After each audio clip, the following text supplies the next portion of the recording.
Hi, welcome to the Remote Working Toolkit, which has been proven to save both team leaders and team members time and improve their well-being. We just want to take a few minutes to walk you through some of the benefits of the tool and show you its features and functionality. This will help you really champion them with your team, encouraging them to complete them and give you more and more insights to help them do their best work.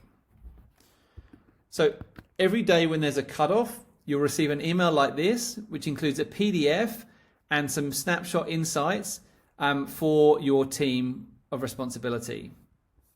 If you were to click on the link here at the top, it will take you into a live dashboard that enables you to get even further insights in a live and manipulatable way to get deeper into your team information.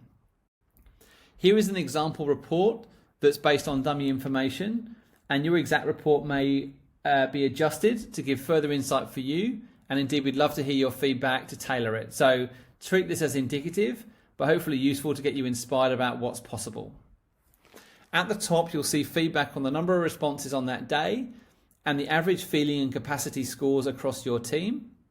You'll see those trending over time, and then on these live clickable charts you'll also see a health index, which is a function of feeling and capacity to indicate the medium-term health of your team.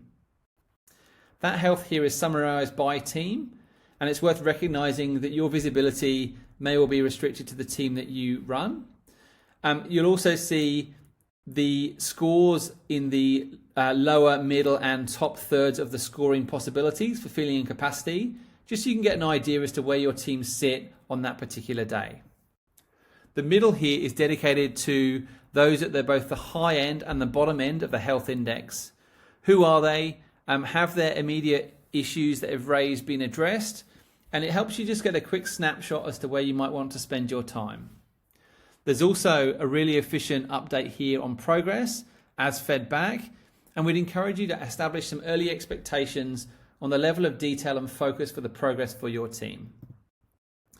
As I flick through the report, you might see these light bulb signs, and they are questions to prompt you to ask yourself questions around the data that's being provided. Have a look at those and see if they stimulate some interesting ideas for you. You'll see here health ranked from high to low with some progress, low to high, which might be useful for you.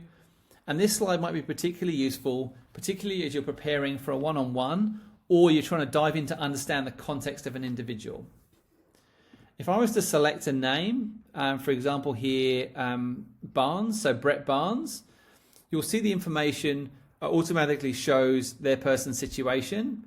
This individual has a slight increase in capacity over time, but their feeling is decreasing by more than that. And I'm trying to understand why that might be. In the progress here, he's talked about homeschooling, being snowed under. There's some other comments here around focus on the workload. And really, this gives me a really interesting snapshot as a good basis to have a better conversation with Brett, uncover his challenges, and see how I can best support him. Would really encourage you to use this one-to-one drill down option to make your meetings more impactful. Other reporting operation slides throughout this include the summary here of the best days to engage teams. This data includes a 7-day working team, and you can see that they have the lowest level of feeling on a Sunday, and you can also see, on a Saturday, and you can also see that they have their highest capacity on a Wednesday. Knowing this information might cause you to adjust the timing of your meetings, adjust when you redistribute work, and reach out to people at different times during the week. These insights are great just to prompt and question what you're doing and how you can improve. There's trends of feeling and capacity over time, help that's being requested, and other tabs like this that just help you surface the information that's been requested from your teams. The final sheet I wanted to show you here is around team availability, and this indicates when people say they're not available to allow them the mental space to step away from work and be refreshed to start again. This can be really good to share appropriately with your team, just so people know and respect each other's boundaries to be effective in their roles. We hope you've enjoyed this snapshot, and we'd love to hear from you. Our email address is at the bottom of the slides here. If you've got any recommendations to improve the reporting, get stuck in, have a look at the Remote Working Toolkit, Have a play around, and we'd love to hear from you soon.